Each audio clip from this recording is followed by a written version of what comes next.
Bonsoir, chers amis. J'espère que vous vous portez bien. Bonsoir également, chers frères et chères sœurs en Christ, membres de l'Église Corps de Christ. Recevez nos salutations en Jésus-Christ. Et en particulier, je voudrais saluer la grande famille Maranatha. Vous qui êtes toujours là, à suivre également. Recevez les salutations en Jésus-Christ. Et je n'oublie pas les alliés des Maranatha. Les alliés, nos amis, ceux-là qui croient au travail que nous faisons, et recevez également nos salutations en Christ. C'est toujours pour moi un réel plaisir d'être là, à partager ce temps d'encouragement mutuel, bien sûr, à écouter la parole de Dieu. Et comme j'aime le dire, vous savez, chaque minute, chaque seconde de notre vie, nous avons besoin d'être éclairés. Parce qu'il y a tellement de défis, il y a tellement de zones d'ombre. Parce que quand on quitte la maison, de la maison juste à la gare, il y a des choses qu'on ne comprend pas. Peut-être là c'était bien, on rentre dans le train. Voilà, beaucoup de choses qui arrivent. On se dit, mais qu'est-ce qui se passe? On descend du train, on arrive au boulot, des situations qu'on n'attendait pas.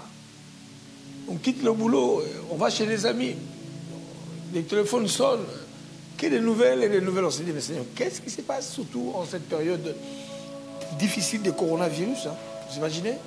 Une période d'incertitude, et ça fait réfléchir tout le monde en fait. Tout le monde se pose la question, mais qu'est-ce qui se passe? Alors quand on n'est pas suffisamment éclairé, on peut avoir des supputations, des idées un petit peu... ça va aller dans tous les sens. Hein? Restez tranquille. Dieu est au contrôle de la situation. Comprenez? Laissez-moi prier. Seigneur, merci pour ce temps. Merci pour ces amis qui sont là en train de suivre ce temps de partage de ta parole. Éclaire-nous par ton esprit au nom de Jésus. Amen. Voilà, chers frères et sœurs, nous poursuivrons ce temps d'enrichissement de la parole de Dieu. N'oubliez pas, hein, nos horaires ont changé. Hein, question d'organisation et puis d'efficacité. L'équipe technique nous a proposé une nouvelle grille. Donc ça commence tous les lundis, 19h30. Tous les mercredis, 19h30 aussi, et puis tous les vendredis. Donc on a 3 fois dans la semaine pour rallumer la lampe de notre foi. Bien-aimé, écoute-moi très bien.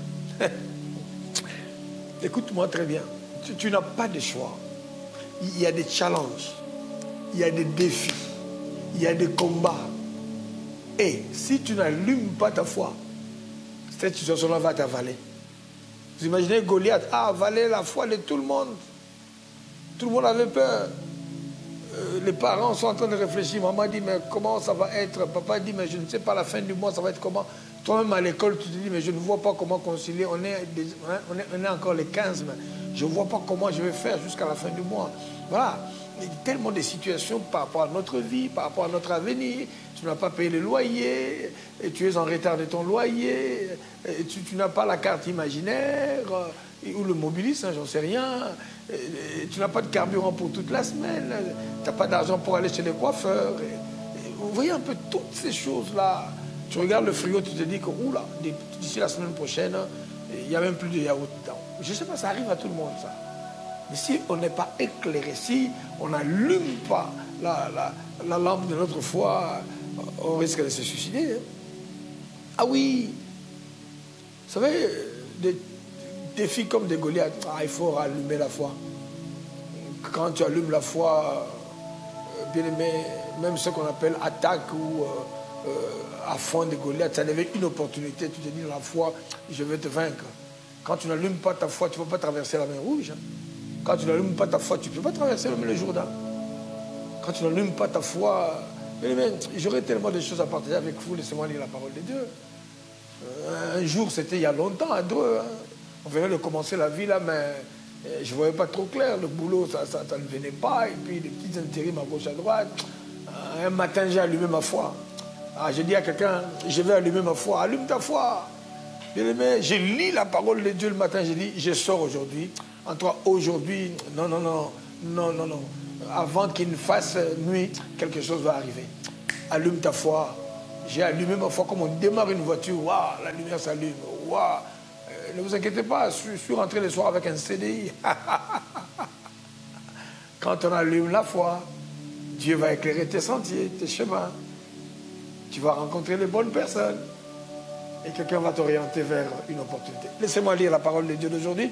Nous avons seulement 5 versets de la Bible. Marc chapitre 14, du verset 22 au verset 25. Écoutez-moi. Pendant qu'il mangeait, Jésus prit du pain. Suivez. Et après avoir rendu grâce, il le rompit en leur donnant. En disant, prenez ceci, est mon corps. Wow. Il prit ensuite une coupe. Et après avoir rendu grâce, il la leur donnant. Et ils en burent tous. Et il leur dit, ceci est mon sang. Wow. Le sang de l'alliance, suivez bien, retenez bien. Qui est répandu pour beaucoup. Je vous le dis en vérité, je ne boirai plus jamais du fruit de la vigne jusqu'au jour où je le boirai de nouveau dans le royaume de Dieu. Bien, mais ce texte-là m'interpelle beaucoup. Suivez-moi très bien. Ma question, c'est de savoir, tu manges avec qui? Tu partages ta table avec qui?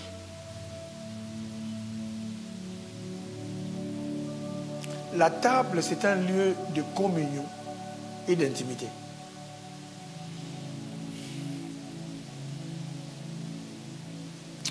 Mais vous savez, quand quelqu'un vient manger avec toi, ou quand j'invite quelqu'un à table, l'idée dans la tête, c'est de partager avec toi quelque chose. Suivez-moi très bien. Bien-aimé, écoutez-moi très bien, s'il vous plaît. Je vous en supplie. Beaucoup ont laissé leur vie. La table où on est allé pour manger, ça devient un hôtel de sacrifice pour ta vie. Beaucoup ont été empoisonnés pendant qu'ils mangeaient. Pendant que vous êtes en train de manger, et ils sont en train de te manger. Je ne sais pas si je me fais pour comprendre. Et beaucoup ont été aussi bénis à table. 2 exemples dans la Bible, vous voyez, Genèse chapitre 18, Abraham a des soucis, sa femme Sarah n'a pas d'enfant, lui il a vieilli, et puis c'était assez compliqué. Mais c'est autour d'une table, pendant qu'il mangeait, une prophétie est sortie. Pendant qu'il mangeait, parce qu'ils avaient tellement bien mangé, le ciel est ouvert. Et Sarah a vu son bébé arriver. Mais je reviens dans 1 Roi chapitre 13. À partir du verset 18 à 20. Dieu dit à son serviteur, tu partiras faire tel... On ne mange pas dans toutes les maisons. Tu n'es pas obligé de manger partout où on te dit de manger. On ne mange pas partout. Beaucoup d'hommes, à cause de l'histoire de manger partout à gauche et à d'autres, le trouble est rentré dans leur famille. Bien-aimés, écoutez-moi très bien. Il y a une clé. Quand vous regardez le texte de 1 Roi 13, allez lire à la maison à partir du verset 21 jusqu'à 25, Dieu avait dit à ses serviteurs, tu pars là-bas, ne mange pas, ne bois pas. Il a bien fait son boulot. Il y a des endroits serviteurs, tu pars là-bas pour prêcher la parole de Dieu, tu n'es pas parti là-bas pour manger. Tu arrives chez les gens, prépare-moi, hein, qu'est-ce que tu as préparé aujourd'hui? Je ne dis pas que c'est mal de partager. Mais à des moments, Dieu ne t'envoie pas là-bas pour manger. Suivez, lisez l'histoire de R3. Il est mort, ce serviteur. Il a bien fait sa mission. Il était en train de partir en cours de chemin. Mais la Bible dit, quand ils étaient autour d'une table, le serviteur a posé la question, le faux serviteur, lisez la parole de Dieu. Il se disait, moi aussi je suis homme de Dieu. Il a envoyé ses enfants aller chercher ce type. Ils sont allés le chercher, ils l'ont convaincu. Quand ils l'ont ramené, pendant qu'il mangeait, le ciel a parlé. Et vous connaissez l'histoire de cet homme, il est mort. J'explique. Jésus, en réalité, était en train de traiter une alliance avec ces gens. Jésus était en train, bien aimé, quand quelqu'un dit, il prit son corps, il prit son sang, c'est le symbole de l'alliance. L'alliance est un engagement sacré basé sur l'intérêt. Quand nous avons une relation d'alliance, on ne peut pas se trahir. Même la mort, rien ne peut. Dans l'alliance, il y a des clauses de loyauté. Je ne peux pas faire le contournement derrière toi, comme Géasi a fait avec Élisée. Je ne peux pas mentir en ton nom. Je ne peux pas critiquer. Alors, je ne peux pas participer. Ça, ce sont les clauses de l'alliance. C'est-à-dire que Jésus était en train d'établir une alliance entre lui. La force de l'alliance. Mais ma question, c'est de savoir, Judas aussi était à table. Tu manges avec qui? Tu manges avec tes amis ou avec tes ennemis? Tu manges avec qui? J'ai eu le témoignage de quelqu'un quelque part. Bon, la personne s'est répandue après. Elle s'est dit quand on allait chez eux, bon, malheureusement, c'est une personne qui fonctionnait un peu dans les œuvres ténébreuses. Qu'est-ce que la personne dit? Écoute-moi très bien, écoute-moi très bien. Quand on lui disait, allez prendre de l'eau, chaque fois qu'elle prenait de l'eau, elle crachait dans cette eau-là, avant de venir donner à la personne. Elle a confessé. Elle a confessé. Jésus, dans cette communion veut dire partager. Je voudrais prier vraiment que Dieu puisse t'éclairer pour savoir où tu manges, avec qui tu manges. Tous ceux avec qui tu manges ne sont pas forcément tes amis. Tous ceux avec qui tu manges, peut-être il y en a comme de Judas, il dit même si on mange ensemble. Il avait décidé dans son cœur d'en finir avec lui. Je prie Dieu. Si vous lisez le texte de Luc, Jésus avec les disciples d'Emmaüs, c'est pendant qu'ils mangeaient que leurs yeux se sont ouverts. La table, ça peut être une table de sacrifice, ça peut aussi être une table de bénédiction. Avec qui tu manges? Je prie Dieu qui te donne de manger avec les alliés, de manger avec les amis.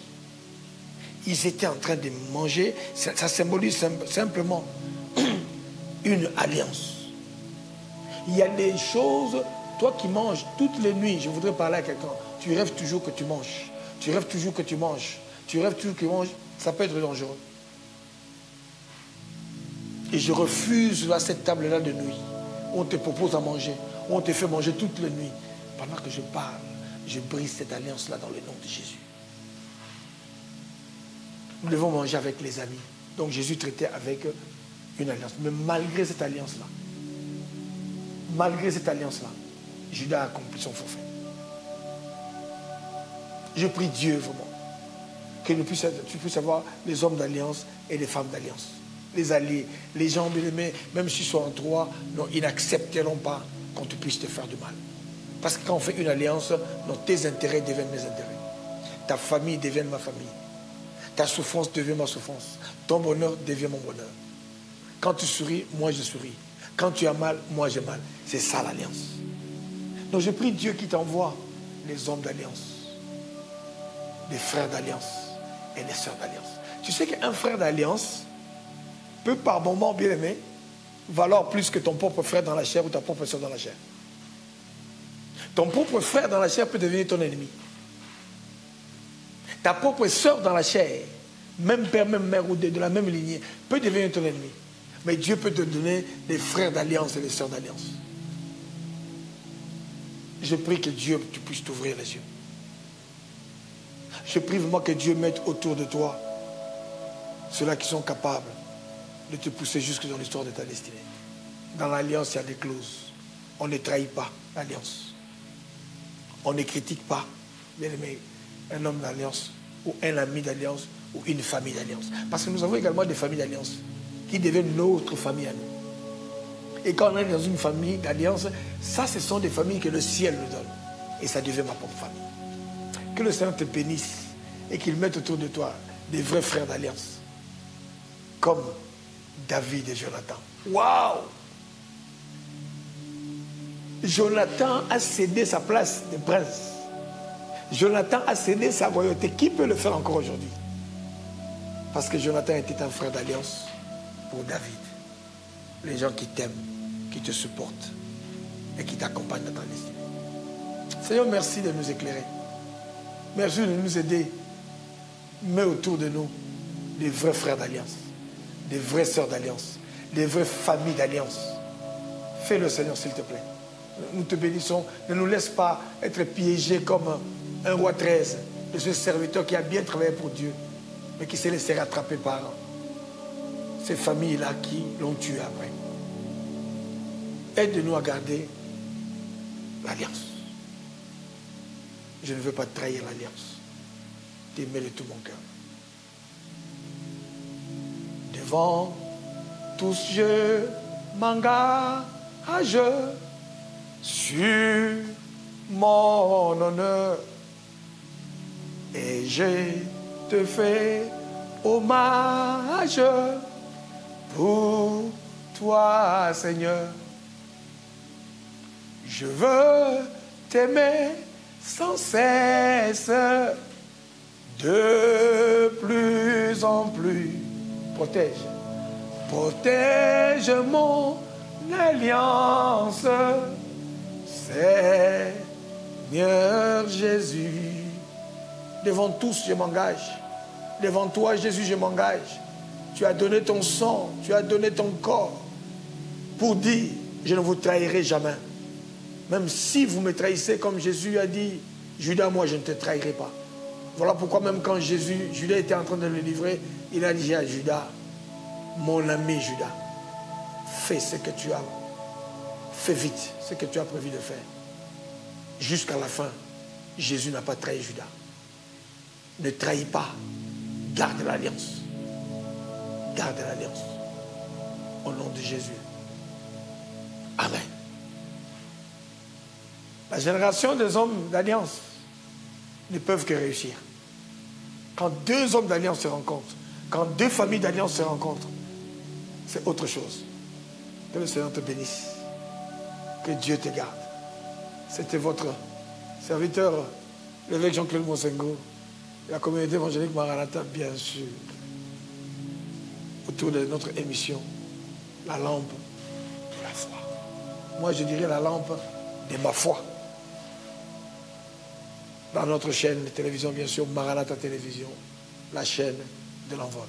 Salutations aux amis, salutations à toute la famille d'Alliance, salutations aux frères d'Alliance, salutations aux frères d'Alliance, salutations aux familles d'Alliance. Dans le nom de Jésus. Amen. Aimez cette émission, partagez, partagez, partagez encore et partagez. Faites abonner les amis, les membres de nos familles qui ont besoin bien d'être encouragés par cette parole. S'il y a quelqu'un qui voulait devenir infidèle, que la parole de l'Alliance puisse le rattraper. Soyez bénis. À très bientôt. Amen.